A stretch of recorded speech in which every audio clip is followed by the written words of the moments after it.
A Igreja Evangélica Cristo Vive, Missão Apostólica da Graça de Deus, apresenta o programa Posso Crer no Amanhã, com o apóstolo Miguel Ângelo e a mensagem da Graça de Deus. Apresentando Bispa Ana Caroline.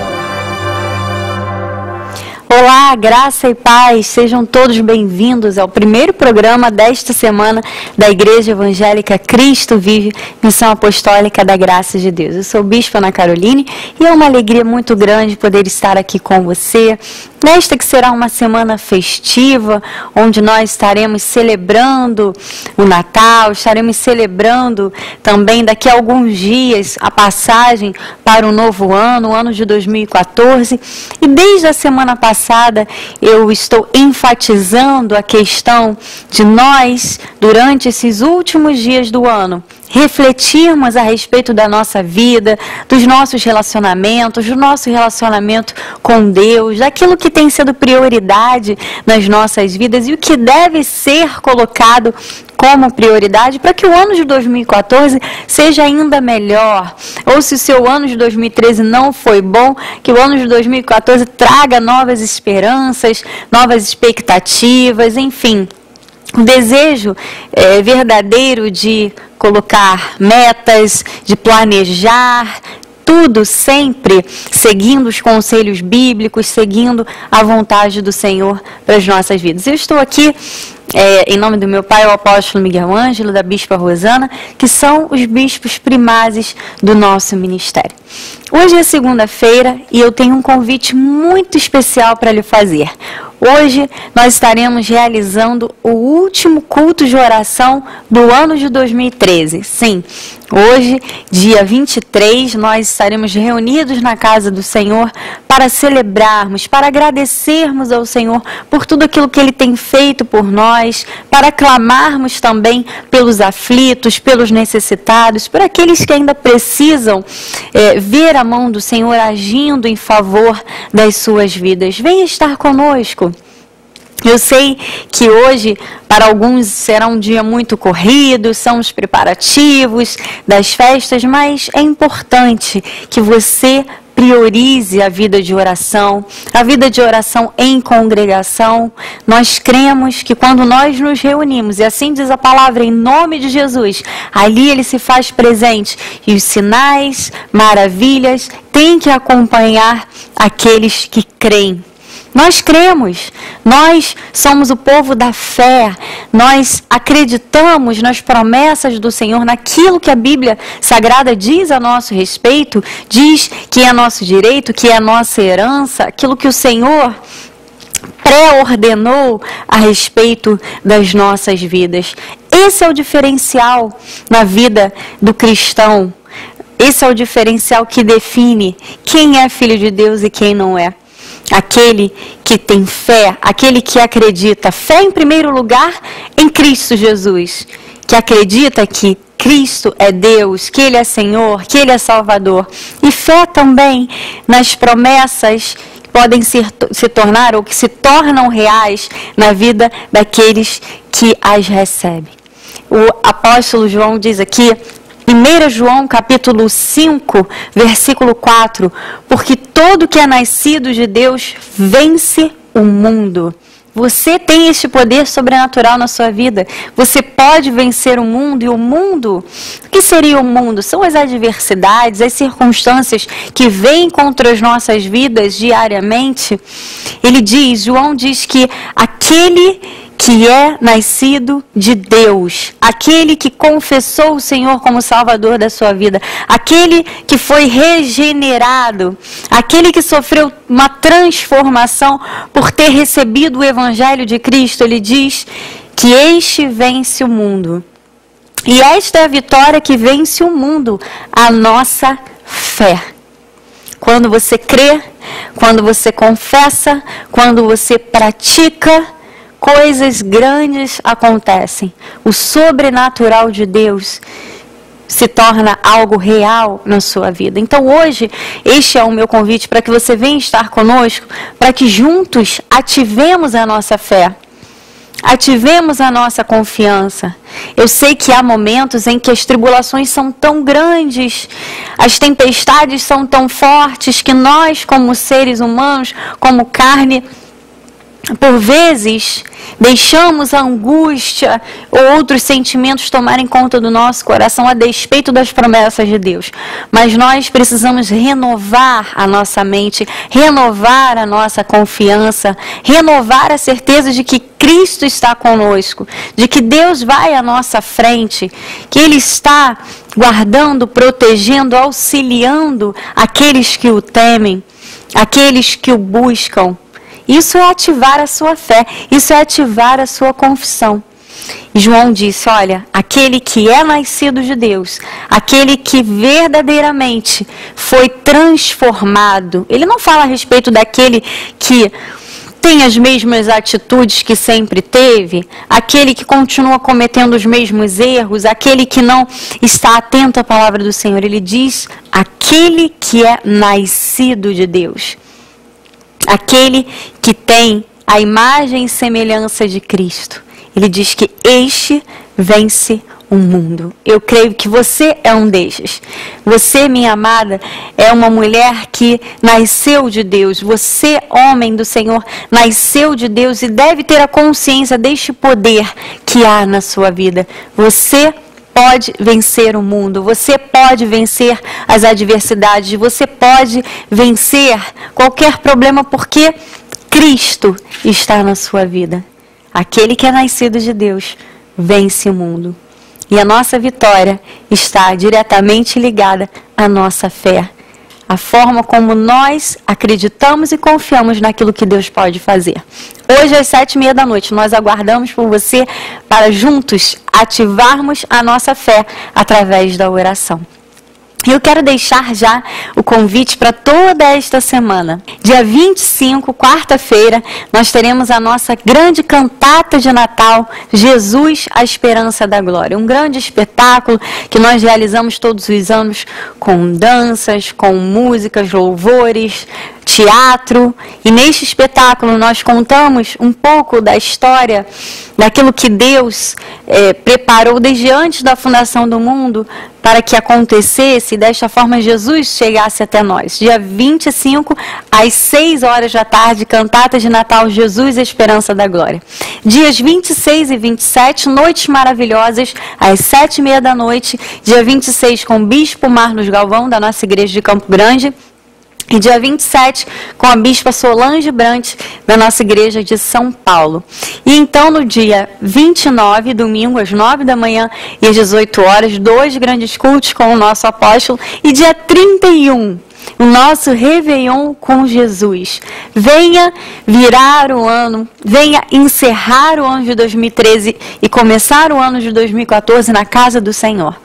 A partir das 9h nós estaremos reunidos, vamos ter um momento de louvor, vamos ouvir a palavra, vamos, enfim, nos confraternizar e, acima de tudo, estar certos de que Deus tem um ano muito melhor para as nossas vidas. Já confessamos e confiamos que o ano de 2014 será um ano abençoado. E nós aguardamos por você que na Igreja Cristo Vive, traga a sua família, traga os seus amigos. Vamos passar esta semana maravilhosa na casa do Senhor, amém? Você vai ficar agora com a mensagem da graça de Deus com meu pai, o apóstolo Miguel Ângelo. E até o próximo programa. Graça e paz. Como ter uma família estável. No livro de Lucas, capítulo 6, versículos 46 a 49, fala dos fundamentos da família, da vida. Por que me chamais Senhor, Senhor, e não fazeis o que vos mando? Todo aquele que vem a mim e ouve as minhas palavras e as pratica, eu vos mostrarei a quem é semelhante. É semelhante a um homem que, edificando uma casa, cavou, abriu profunda vala, lançou alicerce sobre a rocha. E vindo a enchente, arrojou-se o rio contra aquela casa e não a pôde abalar, por ter sido bem construída. Olha lá, bem construída. Mas o que ouve e não pratica é semelhante a um homem que edificou uma casa sobre a terra, mas sem alicerce. Arrojando-se o rio contra ela, logo desabou. E aconteceu que foi grande a ruína daquela casa. Nós vamos hoje entender, à luz dos dois fundamentos, como ter uma família estável. Oremos a Deus.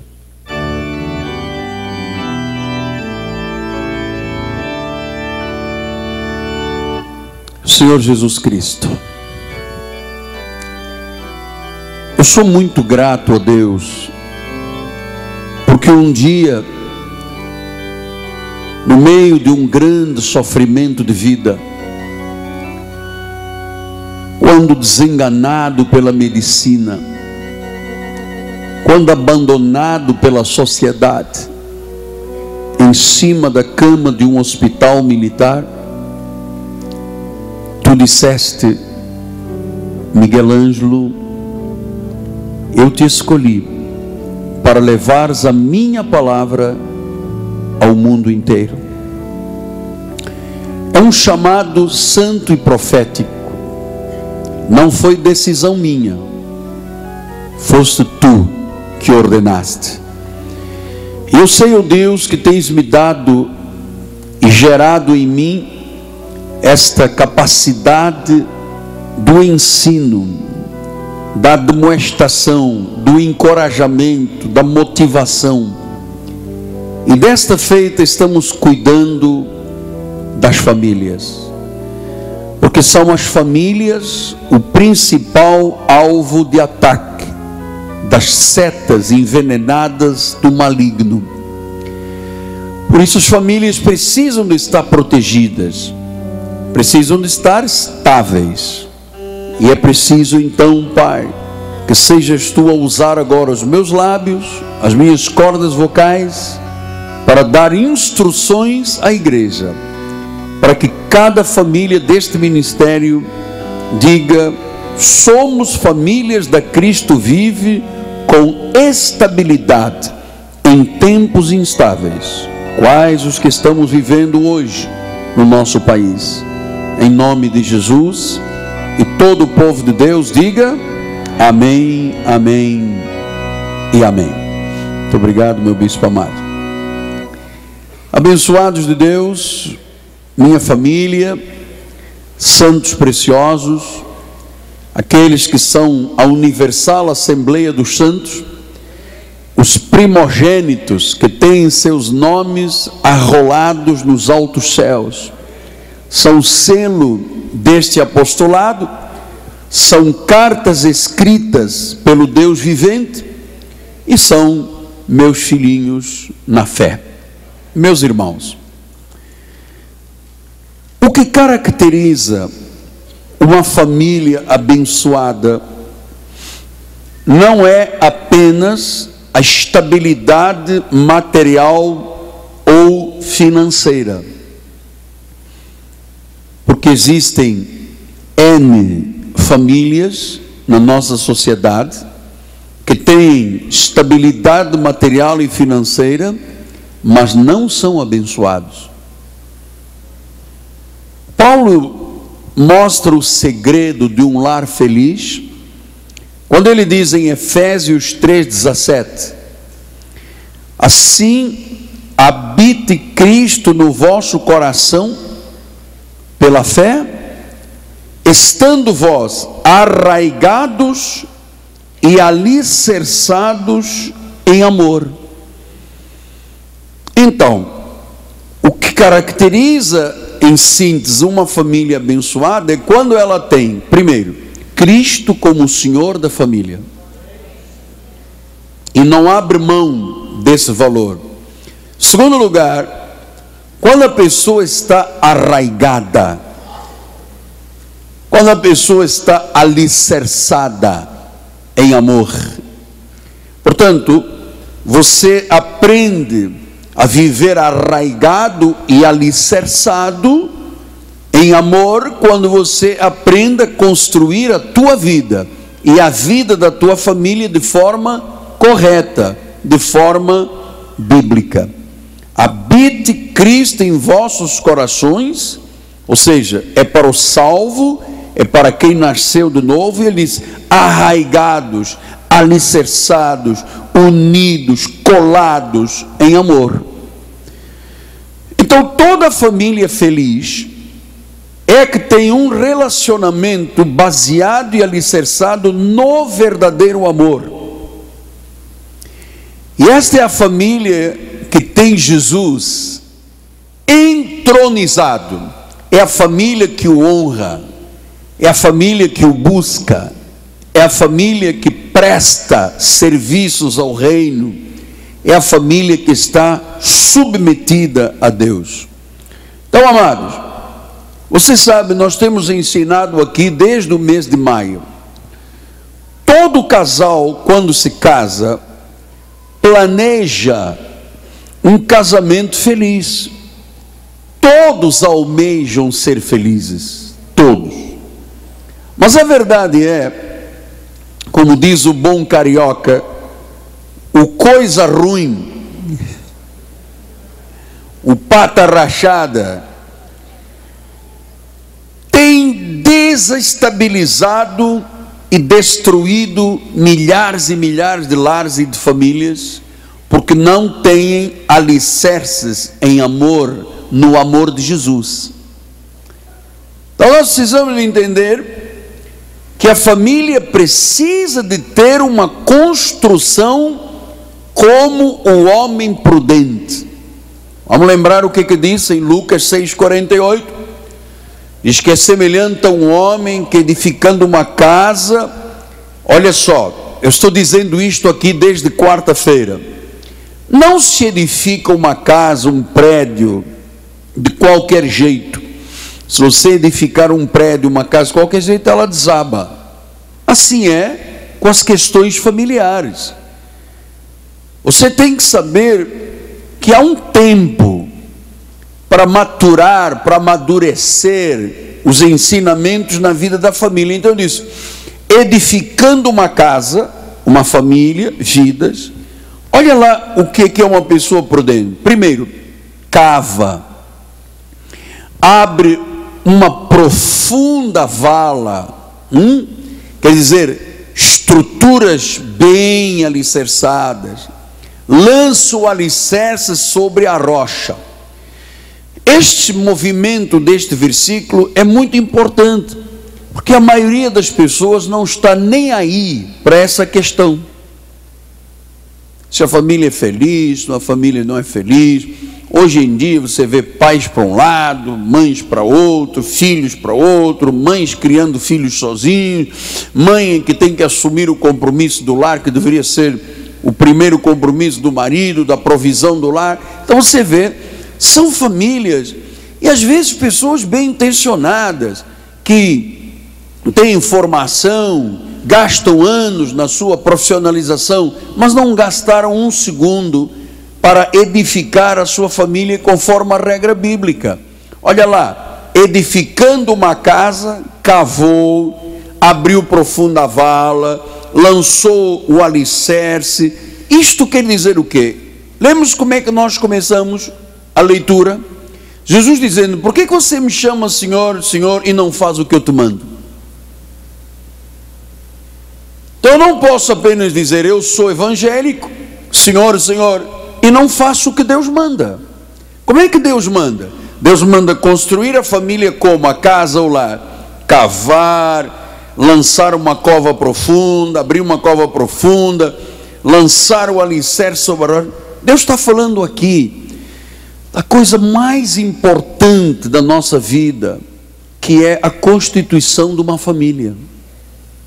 É muito triste quando duas pessoas que dormiram juntos, tiveram filhos, fizeram projetos, sonharam juntos, depois vão diante de um juiz incrédulo e iníquo, que bate o martelo e diz, estão separados.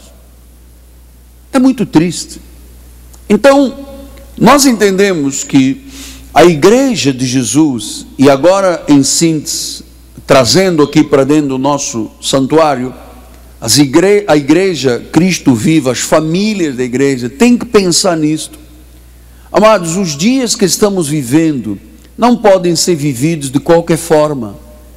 Tem que cuidar, tem que criar alicerces. Pastor, e como é que se cria um alicerce? Olha, eu tenho experiência, já construí várias igrejas. Eu lhe digo, para construir esta nave, esses prédios aqui à volta, nós fizemos alicerces muito profundos. O radiez, a estrutura metálica, o cimento, algumas mesmo, metade da igreja está sobre a rocha, literalmente sobre a rocha. Foi trabalho. Amado, não se pode ser um médico, um engenheiro, um advogado sem trabalho, sem estudo, sem queimar pestana. Agora imagina na coisa mais importante da família. Como é que o indivíduo pode ter uma família bem alicerçada, estável, se a pessoa não tem compromisso com Deus, se a pessoa não abre uma profunda vala, não lança os alicerces, não pega materiais bons?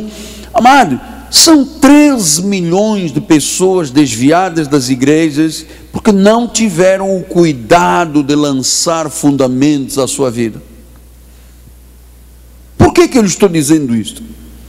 Porque Jesus disse, vindo a enchente, ele não diz assim, ninguém vai ter enchente. Não, ele diz, vindo a enchente, arrojou-se o rio contra aquela casa. Pastor, o que é uma enchente? O que é arrojar-se o rio? Amado, é uma crise financeira, é uma morte de uma pessoa ente querida, é um desemprego, é uma situação inesperada. Há pouco uma amada irmã, que nós tanto amamos aqui na igreja, está me contando aqui, ia saindo do seu condomínio, 2 indivíduos chegaram com um carro armado, pegaram a irmã, sequestraram, 2 horas, andando aqui pela Zona Norte, e a irmã disse, apóstolo, eu mantive a calma, mantive a frieza, conversei com eles, criam cartões, criam isso, uma arma de um lado, arma do outro, puseram a irmã dirigindo o carro deles, assaltaram outros carros, e a irmã segura, porque ali estava um enchente, sabe, arrojado contra ela. Meu amado, se uma pessoa não tem uma estrutura espiritual, não aguenta uma situação dessas. São os enchentes. É um filho que chega e diz, eu vou me embora. É uma filha que você descobre que está usando tóxico. É um marido que tem uma extramatrimonial. É uma mulher que de repente diz que não ama mais. É uma morte. Sabe, é enchente que se arroja como um rio contra a casa. Agora ouça. Por isso é que Jesus disse, você me chama de Senhor, então você tem que fazer o que eu mando. Por que, apóstolo? Porque diz que quando se arroja o rio, a situação, a crise, o problema, a falta de dinheiro, contra aquela casa, não a pode abalar, não pode e nem pode abalar. Por quê? Porque ela, por ter sido bem construída. Quer dizer que eu posso construir mal, ou posso construir bem. Quem é a família que aguenta o tranco de um rio que se arroja com ímpeto? A família que está bem construída. E ninguém constrói uma vida bem construída vindo de vez em quando à igreja, aparecendo por aqui. Estou só passando para compartilhar na internet. Vida espiritual, amado, tem que se fazer o que Deus manda, porque Ele quer a suprema inteligência. Não é o que o apóstolo, porque eu não mando em ninguém. Não é o que o apóstolo é o veículo de transmissão do que Deus quer falar às pessoas. Mas Deus determinou em sua palavra, a Bíblia Sagrada, e não adianta eu amar a Bíblia, gostar muito, ou ser apaixonado pela Bíblia, guardar a Bíblia toda na cabeça e no coração, mas não fazer o que Ele manda. E Deus está fazendo e mandando fazer as famílias da igreja construírem uma boa construção, bem construída, com bons alicerces, com boa estrutura, porque haverá um dia, feliz ou infelizmente, todos nós algum dia passaremos por estes rios que se arrojam contra a nossa vida. Todos nós. Eu já lhe disse aqui, a vida passa rápido. Eu não sei se todos nós amanhã estaremos aqui. Então é muito importante fazer o que Jesus manda. Jesus manda amar, tem que amar. Manda perdoar, tem que perdoar. Manda a mulher ser submissa, tem que ser submissa. Não adianta gritar, tem que ser submissa. Manda o homem ser o provedor, não adianta chiar, tem que ser o provedor. Como ter uma família estável. Esta mensagem estará disponível em nosso site www.igrejacristovive.com.br. Leve a Cristo Vive com você no seu smartphone ou tablet. Fotos, mensagens, informações e a nossa rádio e TV web 24 horas online. Assista nossos cultos com transmissão ao vivo. Cristo Vive com você em qualquer lugar. Disponível para baixar nas lojas de aplicativos iOS e Android. Venha passar o seu final de ano na Igreja Evangélica Cristo Vive. Quarta-feira, dia 25 de dezembro, às 18 horas, grande musical de Natal. Quinta e sexta-feira, dias 26 e 27 de dezembro, às 19h30. E domingo, dia 29 de dezembro, às 9 da manhã e 18 horas. Passagem de ano com Jesus. Venha celebrar a chegada do ano de 2014 na Igreja Evangélica Cristo Vive, dia 31 de dezembro, a partir das 21 horas. Rua Maricá, 320, Campinho. Site www.igrejacristovive.com.br. Você acabou de assistir ao programa Posso Crer no Amanhã, da Igreja Evangélica Cristo Vive, Missão Apostólica da Graça de Deus. O apóstolo Miguel Ângelo convida a todos para estar com ele no próximo programa com o ensino da palavra da Bíblia Sagrada.